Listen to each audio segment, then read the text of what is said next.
to the For All the Saints podcast. I'm delighted and honoured to have Peter Trebilcock with me, who I've had the pleasure and honour of serving with Peter in the church in a few different areas. And so it's always been a goal of mine to have Peter come on the podcast and share some of his incredible experiences with the Preston Temple. So, Peter, thank you so much for your time today.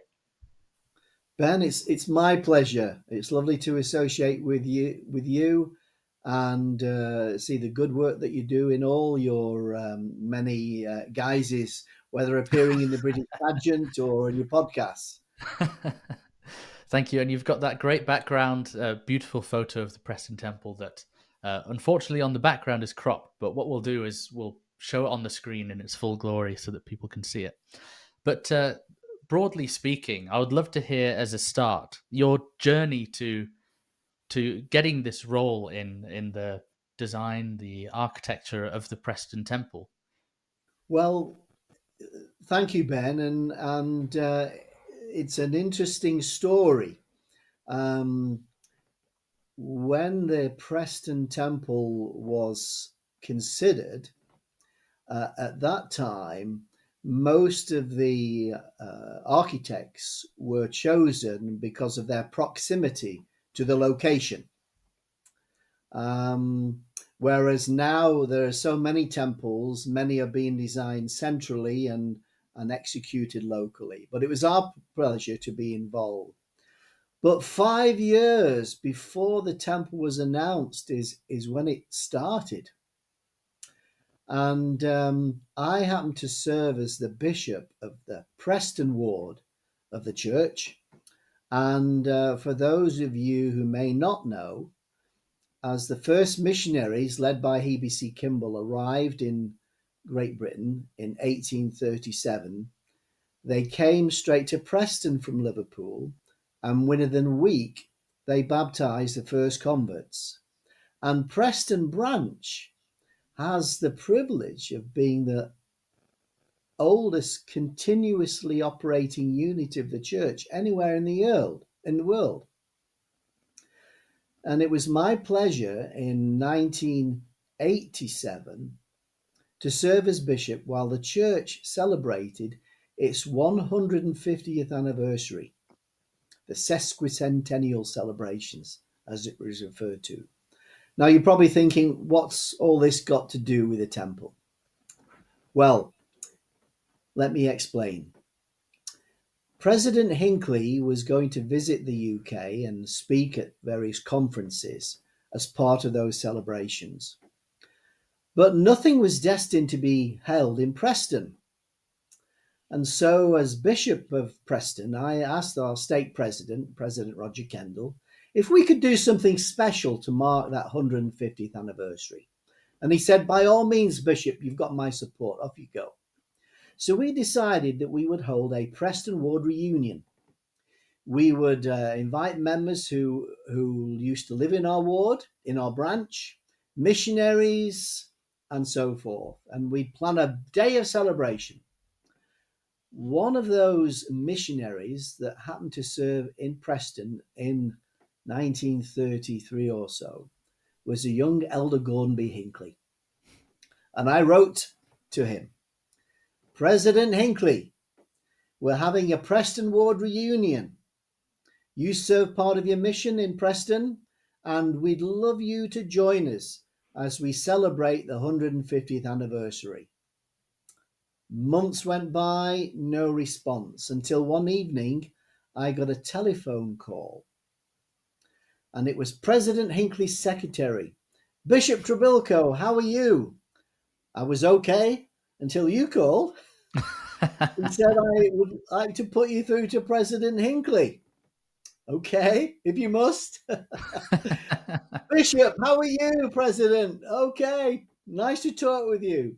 He said, I've got your letter. What's the plan? Well, I was shaking and nervous, and when I could remember what the plan was, I said, President, we're going to tour the sites, the River Ribble, where the missionaries first baptized. We're going to hire the largest conference venue we can in Preston. We'll have a conference with some of those members that you knew as a missionary, and we'd love you to come and speak and just be with us. And we'll finish with a ward social at the chapel. And he said, Bishop, it sounds good. I'm going to come. Wow. And he came. And the reason why this is important and has some bearing on what happened to me during the temple experience, I'll explain a little bit further. He came on a date in July in 1987, and I was privileged to spend the whole day with him. We met him at the train station, and we had a tour already planned. And he said, that sounds great, Bishop, but before we go anywhere, I'd like to show you something. Okay, President, you lead the way. And he directed the driver to a place that I didn't recognize. He wasn't going to the River Ribble. He wasn't going to the chapel. He wasn't going to Avonham Park. Where was he going? And the car pulled up at the end of this road, and he said, this is the place. It was 15 Wadham Road. This was his first digs, his first place where he lived when he was a missionary in Preston. And he had Sister Hinckley with him. They got out of the car. He had the temerity to knock on the front door. This kind, gracious lady answered. He explained that he used to live in the home there, and an experience in that home changed his life. And let me just continue a little bit more with this story. The lady said, well, you're welcome to come in. Which room did you stay in? It was upstairs in the front room. She said, would you like to go upstairs? If that's okay. And I was waiting outside, just interesting to know and learn what happened. And he related this experience when he spoke to us later that day in conference. The lady invited him to go upstairs. Which room? In the front room. She said, you can go in the room. It's a bedroom, but please don't get in the bed. Okay. Now, you probably know the story, Ben, as do many members of the church, that President Hinckley was discouraged as a young missionary. He had the enthusiasm and excitement of Hebe Kimball, but he wasn't getting the results. And he wrote home to his father from Preston to say, I'm wasting my time and your money, and I think I should come home. And you know, his father wrote back. It's a well-told story. And it was in those lodgings in Wadham Street. He opened up his letter from his father. And he said, Gordon, I've got your note. I have one thing to say. Forget yourself and get to work. And he recounted, after studying with his companion and kneeling in prayer, he pledged to forget himself in the service of the Master. He said it was as if the fog of England had lifted. It was a turning point in his life. And Elder President Hinckley, as an elder, was discouraged. In fact, at the conference in the afternoon at Preston, part of our celebrations, we had a couple of members that were part of Preston branch that remember him and bore testimony, what a wonderful missionary he was. And a brother who is in Lancashire, who was from Burnley Ward, Ben, where you're attending right now. His name was Brother Bob Pickles, and he remembered going on missionary splits with young Elder Hinckley. So we invited him to share his testimony. And he shared a story that I hadn't heard before, which shows some of President Hinckley's humour. He bore testimony of the gospel and the impressive young missionary. He said, but he was discouraged. And I remember young Elder Hinckley saying to me, Brother Pickles, I think we should shoot the lot of them and preach baptism for the dead. Now, of course, President Hinckley is known for his sense of humour, and he was only joking. But, you know, he was discouraged, but nevertheless had the faith and the conviction and the commitment to turn his life around. And that message stuck with me, and we'll share perhaps later in the temple story how that was important. But when we got back to the chapel for our ward social at the end of all the proceedings, he was very sweet, and we had a few moments together before the other members arrived, and he asked me what I did for work, and I told him I was an architect. What kind of buildings was I involved in?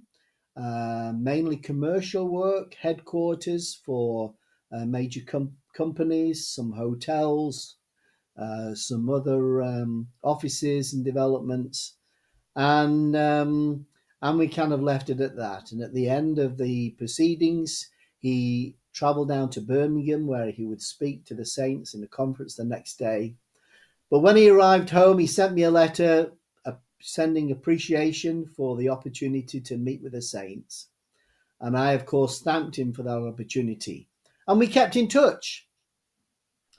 And about 5 years later, I received a telephone call from Brother Greg Reeves, who is the Director of Temporal Affairs for the church. And he was whispering. He said, "Peter, can you speak?" "Sure." He said, I'm calling to tell you that a second temple has been announced for the United Kingdom.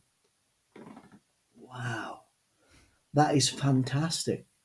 I mean, there were only 7 temples within 100 years of the restoration. By the time I was a deacon, there were only 13.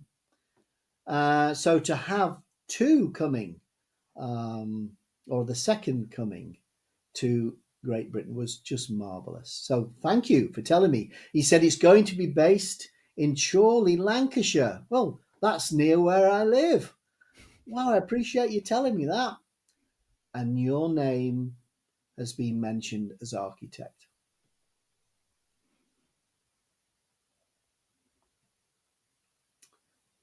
And would it be surprising to tell you that President Hinckley said, while you're searching for local architects that might be capable and able to design the Preston Temple complex, I'd like you to check out an architect acquaintance of mine. He was the Bishop of Preston. And Elder Greg Reeves' colleagues had checked us out. I worked for a company called Building Design Partnership, and they'd recommended that we become involved with the temple project. Wow, that is amazing. That is such a cool story. I bet a lot of our listeners would love to dwell a bit more on those experiences with President Hinckley and kind of the great personality and man that he was at the pulpit. Did you find that he was that same kind of authentic guy when you were with him one on one, going through those experiences? Absolutely, absolutely. So genuine, so warm. And when he came in Preston and we toured the sites, he was still full of his sense of humour. I remember standing next to him, having a photograph taken of he with Sister Hinckley and myself, and by the River Ribble, and he said, "Bishop, have you been baptised?" Yes, I'm pleased to say that I have. And when we got to the chapel for our refreshments, again, his mischievous but loving sense of humour, as he carefully looked at the food, he looked very serious. And I was concerned that maybe he didn't like what was being offered. And he said to me, "Bishop, I'm just checking that you haven't put out any tea or coffee." But he shook the hands of the missionaries and the members and the visitors who we met, and as we walked along Avonham Park by the banks of the River Ribble, as we visited the site of the first baptisms, as he unveiled a marker commemorating those first baptisms and the first missionaries, you could feel he just loved the saints. And when I asked him at the end of the day, how much traveling he does, as then a member of the first presidency, he was first councillor at that time. He said, I don't travel as often as I'd like to. Hmm. And didn't he become the most traveled president of the church? Really? He traveled thousands of miles because he'd like to be with the saints, look into their eyes, shake their hand, tell them that he loved them, tell them that the Lord loved them, and to stay truthful, to stay fixed in their purpose, to keep the faith. I love that. It's President Hinckley was the prophet when I was born, and of course the Preston Temple was dedicated in 1998, the year I was born. So I have a very it was my temple growing up, my local temple growing up, and always I was all of my living ordinances, including the sealing to my wonderful wife, were all done in the Preston Temple, and so it's very close to my heart. And President Hinckley is very close to my heart as well as the prophet of my childhood. And Wonderful. you mentioned that the temple was announced 5 years before it started construction. Is that correct? Did I get that right? No, it was announced in 92, I believe. Okay. Um, and that was 5 years after I had met him in 1987. Oh, I see. 5 years after you had met him, I just Yeah. wondered, Yeah. kind of a random question of at what stage generally do temples get announced at conference in the kind of process of them um, being built? Well, it was announced in October 92 at the rededication of the London Temple. So Oh, before any church news or website newsroom information, at the conclusion, and it was my blessing to be attending one of the sessions at that London Temple rededication. And at the end of the session, he said, and I'm pleased to announce that there will be a temple in Preston, and work has just begun. We were appointed as architects earlier that same year in 1992. I was the only member of the church involved in that project, and in the design team. And of course, we were asked to keep it confidential. Um, and so he announced it, and he also said over the microphone at the end of that session, um, I'd like to meet with Bishop Trebilcock after the meeting, please, in the temple president's office. And when we went to meet with him, he said, well, the cat's out of the bag, which is a popular British saying. I don't know if it translates internationally, but the news is out. And we didn't have planning consent, which is another story, Ben, that we might come on to. But nevertheless, we had commenced design work, and we were so thrilled to be involved. yes, the design. I would love to hear about the design and your role in it. Again, maybe I'm biased, but I think it's one of the most stunning temples that we have. It really is. Just every time you drive down the motorway or the freeway, as our American friends would call it, it's that imposing steeple. I love everything about the Preston Temple, and there are so many unique design features about it. I would love to hear your kind of process and role in that design um, period. Okay. Well, it was my privilege to to work as what we called the design team leader for the project in our office. If you think of an orchestra leader, he relies on the violins, the cellists, and all those contributors to make the sound. And that was kind of my role. We had interior designers, we had landscape architects, civil engineers, lighting designers, acousticians. There was a team of over 80 people that it was privileged to be involved with. And, so I don't take sole credit, Ben, for the wonderful structure of the Preston Temple and the other buildings that are on the temple site, which we designed at the same time. The MTC and the Stake Centre and the Temple Missionary Housing and so forth.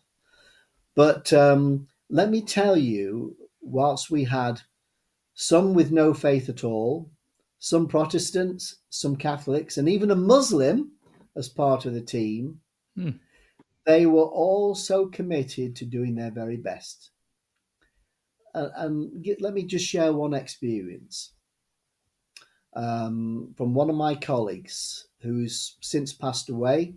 He was a devout Catholic, and his job was the job administrator to make sure all the paperwork and the contracts and the forms and the reports were all in place.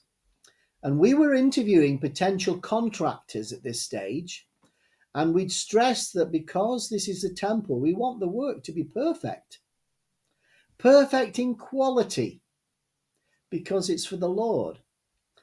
And I overheard conversations with Mark and some of the contractors when they said to him, look, we know all clients want quality, but at the end of the day, they usually want the project as quickly as possible. And so compromises are made. And he said, no, the church wants this to be perfect. And you know why? You know why we want it to be perfect? Because it will be the house of the Lord. And that is somebody not of our faith. I had an interior designer who was working at the baptistry design. And we, with other colleagues, visited Salt Lake City to report on our design progress, to receive counsel. And whilst outside of meetings, we toured Temple Square. And it was the first time my non-member colleagues had visited Salt Lake City. And this interior designer was a lovely guy, but not of our faith. And in fact, he liked his cigars and so forth. But I knew the Spirit had moved him, because when we finished our tour on Temple Square and we were about to head off to other meetings, he said, Peter, I feel good here. I feel something special here. Would you mind if I just lingered a little longer on Temple Square? Certainly. No problem at all. Stay as long as you want to. And he was inspired to come up with a wonderful lighting dome over the baptistry, which was created using fiber optic lights, which was quite innovative at that period of time. And I just thought, the Lord is blessing all my colleagues with inspiration as they input their best efforts into this work. We were asked many times, what's the significance of the temple? And it is, as a Latter-day Saints, we know it's literally the house of the Lord. And we tried to provide the best materials. We had chandeliers made in Austria. We had handcrafted carpets manufactured in Ireland. We had a competition for the design of the stained glass windows.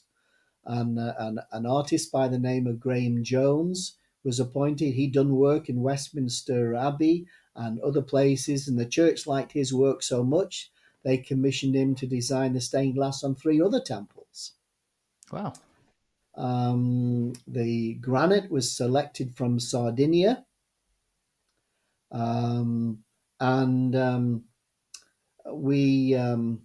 Interesting, one story, Ben, while we were selecting materials, I asked the church project management team if there's anything they didn't like to see. And they said, probably avoid the extensive use or wide use of black. Probably for obvious reasons. Now we get black washers and black nuts and bolts, and that's no big deal. But I thought to myself, we've specified the perimeter security fence around the back sides of the temple site, specified in black. And I thought, I think we've just placed the order because we wanted the infrastructure work, the tree planting, the landscaping, the roads, and the perimeter fencing to be built in advance of the buildings. And I asked the landscape architect to come alongside, and he said, I think we've placed the order already for the fence. It's in black. So we may need to make a change. So we called the contractor together and we explained that we're interested in to know the progress of the fence. And he said, just give me a moment. He came back to the phone. He said, well, I'm pleased to say it's all been manufactured. Okay. But then there was a slight hesitation. And he said, I'm afraid, though, we've made a mistake. We've manufactured it in green. And No my landscape architect said, that's wonderful. way. Is that divine intervention or what? We examined the green and it was perfect and it was put to good use. What a brilliant story. That's a brilliant story. I'm thinking, Peter, I imagine there must have been several cool discussions that you were having as a Latter-day Saint, because I'm thinking of the temple in my mind's eye, and say on the side of the temple you have a place popular for photos that kind of goes through. You have several friezes of different states of the sun, and kind of, is it an eclipse that's occurring? I'm trying to picture it in my mind's eye, but it's kind of religious imagery like that that is very prominent on the outside of the temple. And I'm just wondering if things like that may have spurred on kind of more philosophical discussions at the workplace for you, or if there were times where you had to explain some of the doctrines to your colleagues, because it's fascinating to learn of, especially your colleagues' inspiration with the baptismal font ceiling that I can totally picture as well. I didn't know that story, so that's amazing. Well, there's a number of aspects, and yes, I spent a lot of time explaining some of the principles of the gospel, particularly the purpose of the temple, and that it's the house of the Lord, and symbology of coming closer to the Lord, particularly the endowment. It's a journey. It's a story. Tells of the creation and us making covenants and promises with the Lord, and then ultimately returning into His presence symbolically.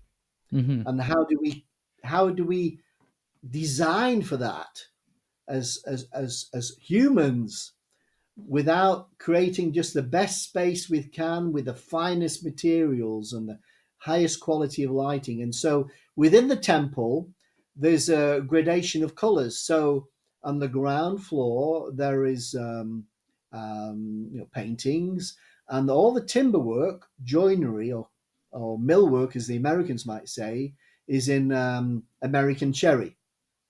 But as you go up a level to the endowment rooms and close to the celestial room, the woodwork turns to white.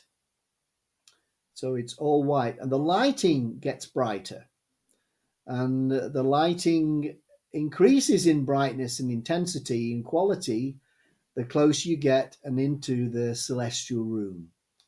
All symbolic of a progress coming into the celestial kingdom, the highest degree of glory.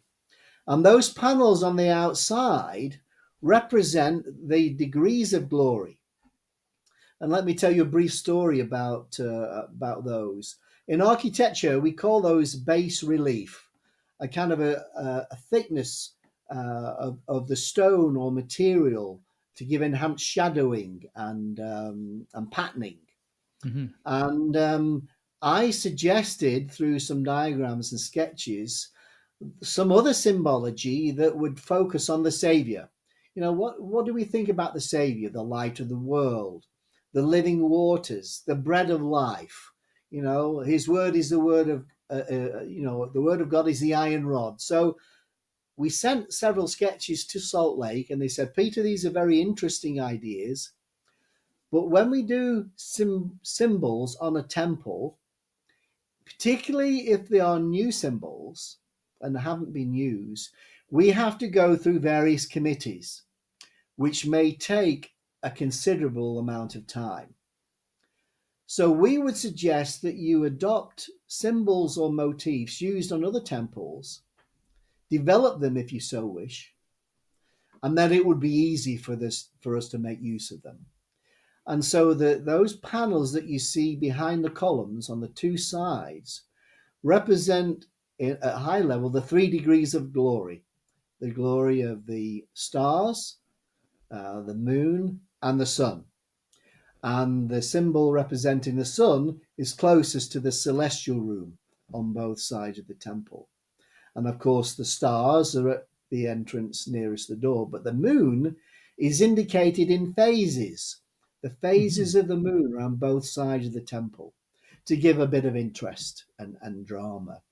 But nevertheless, all depicting in spiritual terms our pathway coming closer to our Father in heaven. Right. The stone was selected to be white or off-white. The granites and natural stones available in the UK, they're either very dark or they're white but don't endure the weather so well.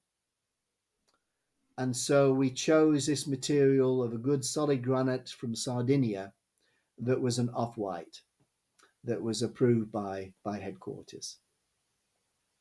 Right.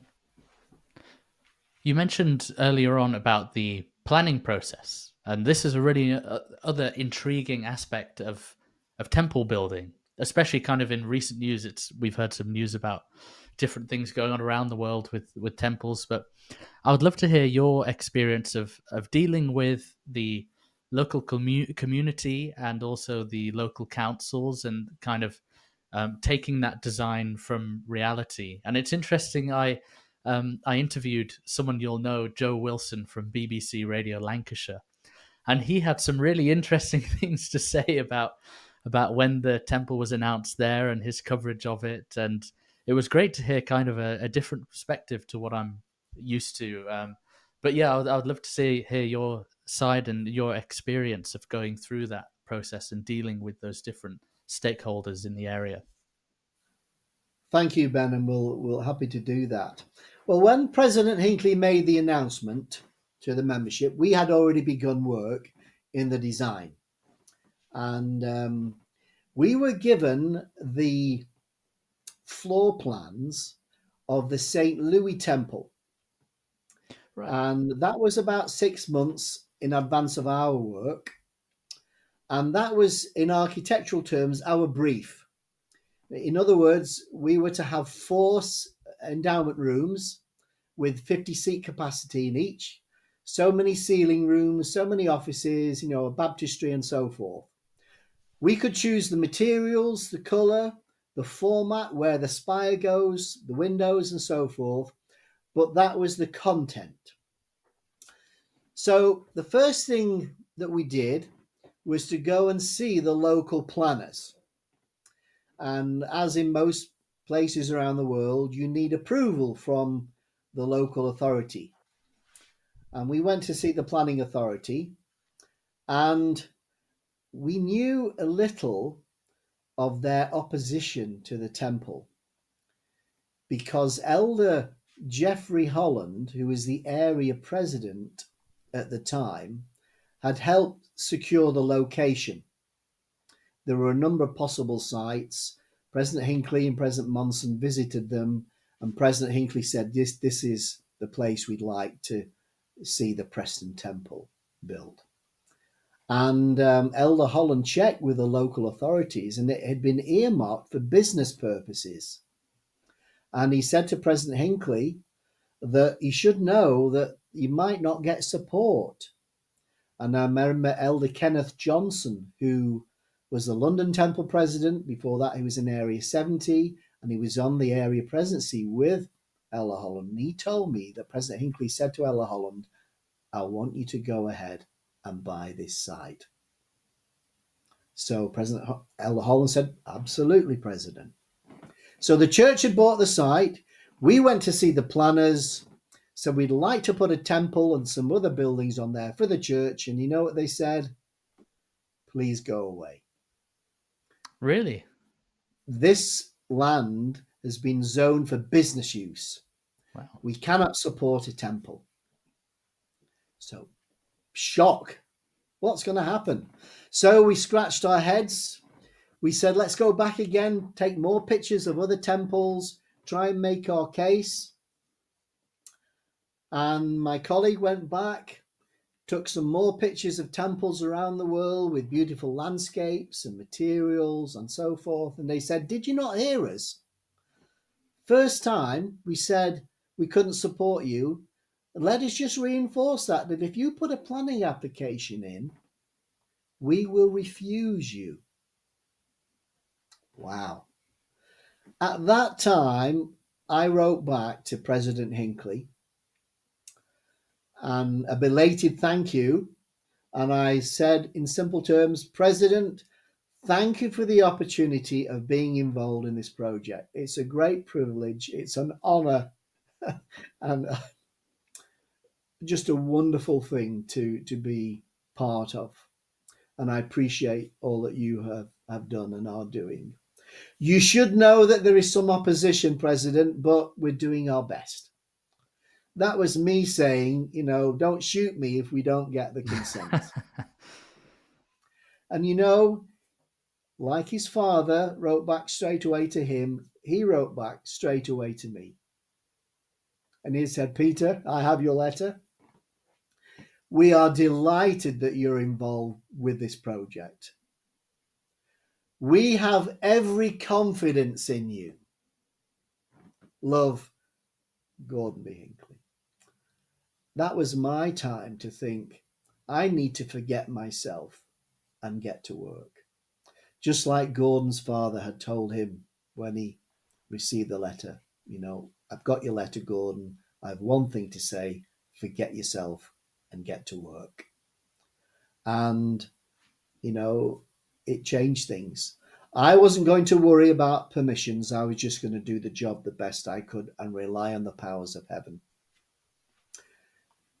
Importantly, I think there are a couple of things I'd like to share, Ben, on this, where the Lord's hand was manifest. We formed a little group, a small committee of local members of the church. There was no kind of legal experts.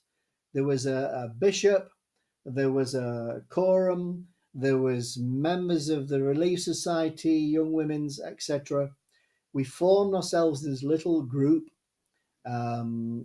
organized by the church. And we were the ones that were assigned to knock on the doors of those local councillors. The mayor was one of the first to be approached, and he was a joiner and construction. And a local member, Bernard Walsh, went to see him and said, my friend, I know you're the mayor, but also my work colleague. I'd like to talk to you about the temple for the Church of Jesus Christ of Latter-day Saints. We want your support. You're the mayor. He says, are you part of the church? Yes, I am. He said, I wondered why you'd given up smoking and drinking. He joined the church just 3 months earlier. Wow. And he said, Bernard, you don't need to worry. Last Christmas, I had 2 of your missionaries in my home for Christmas dinner. They are the salt of the earth. And he said, last year I visited Salt Lake City, a beautiful city, wonderful church welfare program. And Bernard, you have all the support I can muster. Wow. And Bernard reported back, and we were delighted. 1 down, 29 to go. On the list of councillors was a name I recognised, or I thought is the same name as an old school friend of mine, Neil Hilton. I phoned Neil, who was always interested in local politics, and Neil, it's Peter Trebilcock. Peter, how are you doing? Long time no see. Fine, thank you, Neil. Neil, I'd like to talk to you about this proposed temple for the church. I'm the design team leader for the project, but obviously I'm still a member of the church and involved and want your support. He said, I thought you might be involved. He said, well, it's caused quite the stir. He said, but do you not remember when we were in our youth, he came to church on my invitation to watch some videos. He and four other friends. They didn't join the church, but he said, I know what your church stands for. I've attended some of your activities, and I know of its family values. Peter, you've got my support. Thank you, Neil. He said, but you will need the support of Councillor, we'll call him Councillor X. He's the leader of the main party in Chorley Council. His opinion is well respected. If you can get him on your side, you'll be doing well. If you can't, good luck. So the following day, I phoned Councillor X. I explained I were representing the architects, but also as a member of the church, we'd like to have his support for the temple project. And he said, I'm angry. I'm angry with your church. The church have bought the prime piece of real estate in our town. I want it for jobs, for offices, for a hotel, for bar, for lots of employment opportunities for my local people. And I won't get the same amount of employment with a temple. And it was as if he put the phone down on me. Wow. What do we do? Well, let's just put that to one side. Another thing that we felt impressed to do was to meet with the neighbours, those local residents that live around the temple site. And we identified them, we invited them all to a local hotel for us to make a presentation and to answer any questions they had. Before doing so, we knew that they were opposed to anything on the site. When I had meetings in the planning office, the planners showed me documents a foot and a half, 400 millimeters high, as to why nothing should ever be built in their view. They'd hired barristers, planning experts. They wanted the meadowland to remain meadowland and never have anything constructed. So we knew where they were coming from. Nevertheless, we had a meeting. But before doing so, I met with our state president, President Joseph Lease, who later became the temple president. He said to me, Peter, we are missing a trick here. As this meeting is so important, we need to call upon the powers of heaven. So I'm going to invite our stake to fast on the day that you meet the residents, that the powers of heaven can be made manifest. So the stake fasted, and I went to the meeting fearing and trembling, but with a little faith and in fasting, relying upon the Lord to help. We gave a presentation, showed the master plan, showed images, visualizations, and then invited them to ask questions. There's some interesting questions, Ben. Would there be bells ringing from the temple? No bells ringing. There would be an angel blowing his trumpet on the spire, but no bells. Would there be a graveyard on the site? No. How many Mormon pilgrims, was the phrase used, would come? 50,000 a year and increasing. It will cover half of the UK for many years, and it will be busy. And then another question was asked. If we give you our support, how many years do we have to wait for fundraising? And I was able to say, well, the church has all the funds in place. So once we get the consent, we can move forward. So, okay. And then a question was asked, which changed my life. Somebody said, what will the quality be like? There are some ugly industrial buildings on the other side of our neighbourhood, close to the temple. Will your complex look like that? And the Spirit spoke to me. None of the people in the audience, none of the neighbours were members of our faith. I only knew one of them, who was my family doctor, who'd done my medical for my mission many years ago, but not of our faith. Lovely people, but I didn't know if any of them had ever experienced visiting one of our temples. But the Spirit asked me to ask that question. Has anyone here ever visited a temple of our church? I looked around, and a solitary hand went up at the back. And the Spirit said to me, invite them to share their thoughts and feelings. So I said, sir, please would you tell us of your experience? I didn't know what he was going to say. But nevertheless, the Spirit had prompted, and in response to that, I invited him, and he stood up and he said, I have visited one of your temples.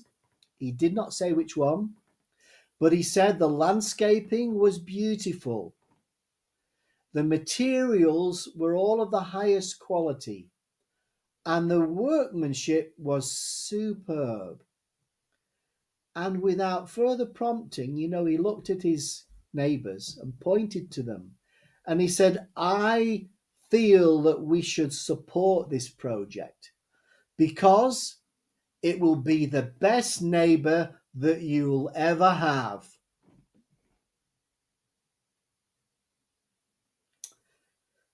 The chairman of the group turned to me and said, Peter, may we ask you one more question? Certainly. What more can we do to help you get the consents that you need? Would it surprise you, Ben, if I told you that every one of those in the room, plus 10 more of their neighbours, they were such good missionaries, signed a letter in support to the council? When I met with the council, they said to me, Peter, this is a miracle. We usually have petitions against proposals, but this group, who started off with this wad of documents as to why nothing should happen, are all unified in saying they want this project to proceed. Now, we know the Lord's hand was in that. And when it came, and at the end of the meeting with the residents, Ben, let me share quickly, 3 of the families came to see me. One lady said, I'm not a member of your faith, but my niece is, and she joined the church a few years ago, and I've seen the change in her life. She's wonderful, and I want you to know you have my full support. The second family, the lady said, will there be a family history centre on the site? Yes, I'm pleased to say there will be. I go to one of your family history centres right now, and the people are so kind and so helpful. I'll look forward to using the family history centre on the temple site. You've got my full support. Thank you. And a couple came and said, we heard you talk about a temple president who would be called with his wife to preside over the temple for 3 years, and that the church would look for a suitable house for him and his wife. Yes, that's true. Well, we want to tell you, Peter, that if the church can't find a suitable house for the temple president, you can have ours.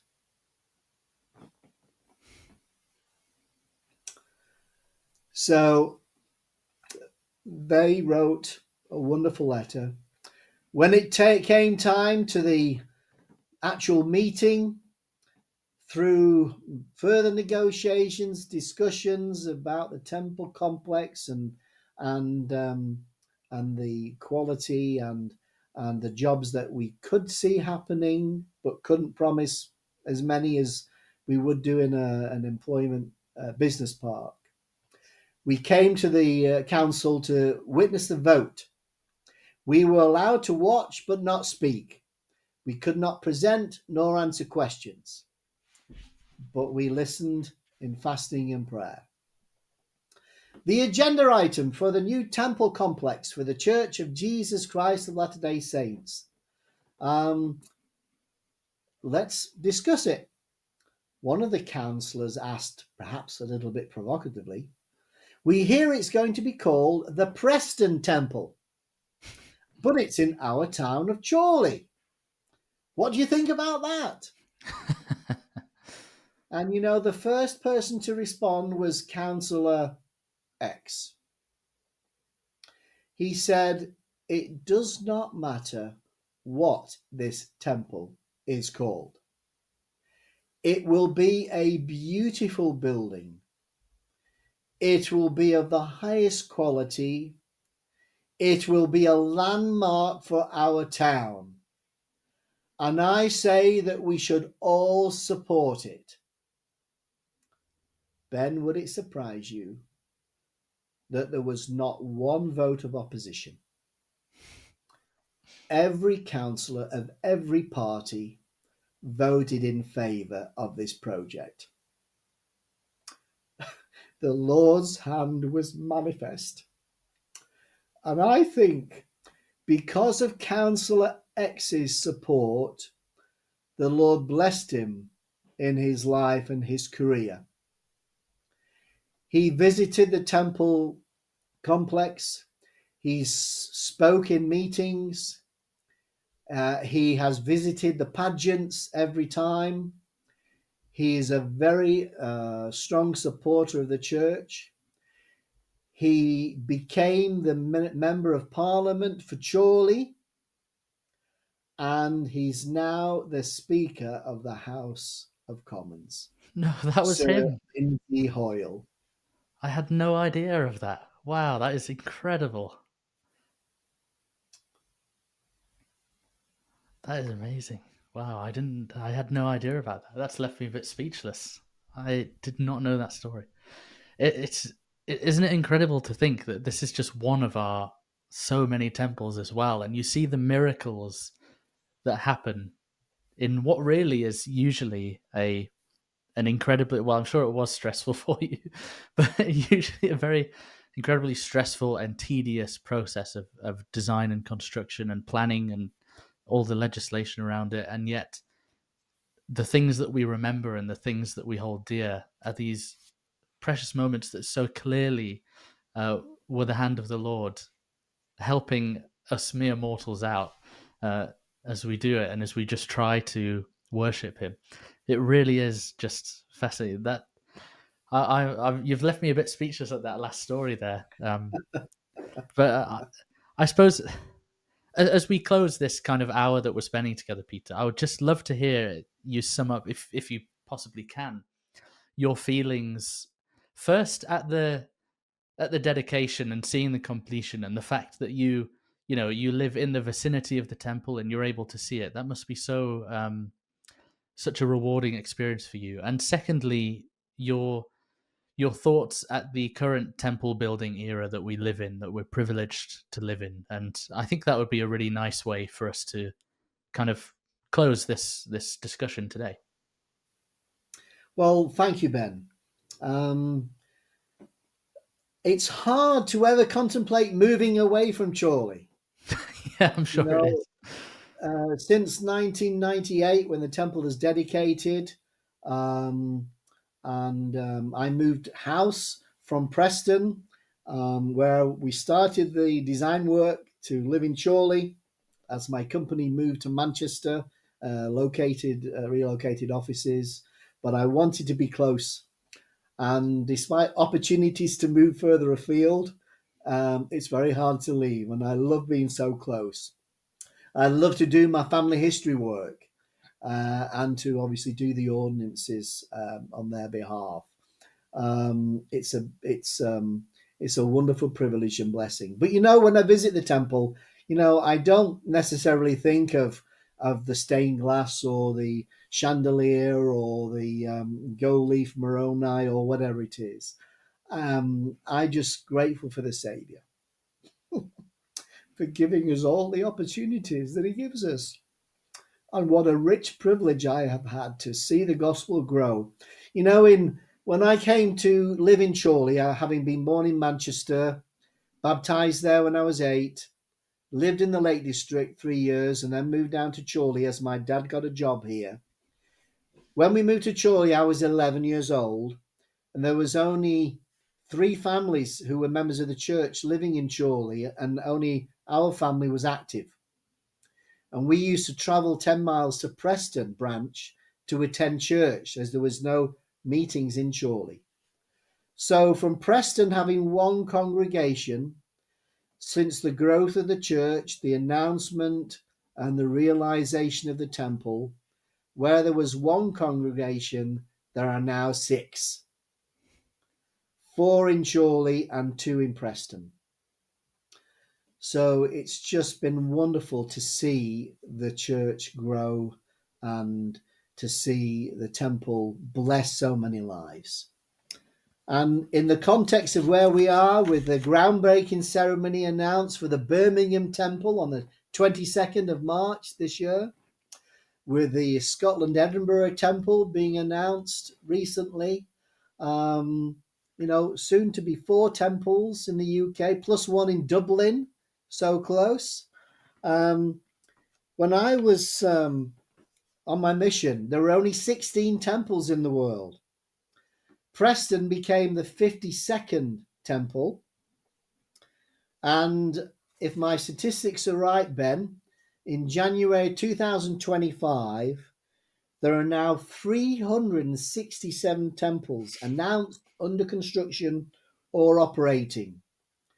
And if the Lord announces temples, new temples, at the rate that He's done in the last few years, within the next 20 years, within our lifetimes, there will be over 1,000 temples. Just think of that. 100 years to get 7, and soon to be 1,000. It's just remarkable. But the Lord wants them to bless the lives of His children, to bring them ever closer, to avoid them having to sell their homes, travel thousands of miles, but to go to the temple locally within perhaps a few hours' drive, and then to go there regularly as often as circumstances permit. It's just a wonderful era. We live in exciting times, Ben. The Lord is at the helm. I testify in the name of Jesus Christ. Amen. Peter, this has been such an honor to hear these experiences from you, especially. I've learned so much. I thought that there would be mainly the stories like the one of President Hinckley that I've heard before, but there are so many that are just mind blowing to me, and a true testament to it being a house of the Lord. And I'm grateful to have it in my vicinity and to be able to go there. And I'll say to people watching, we have in principle an agreement from one of the architects of the upcoming Birmingham Temple, which is yet to be built, who's agreed to come on the show as kind of maybe a part 2 of this discussion, following on and hearing about that temple. So hopefully that'll be within a few weeks, sometime in February, and that'll be wonderful to hear how it's continuing forth. And yeah, all that's left to say is thank you again, Peter. This has been truly, truly enjoyable and an honor for me. You're very welcome, Ben. Thank you for the privilege and opportunity of just being able to share this podcast with you. Thank you. Thanks for watching For All the Saints. This show needs your help to grow. Please like the video, comment your thoughts, subscribe to the channel, and share this with someone you think would enjoy it. Thank you.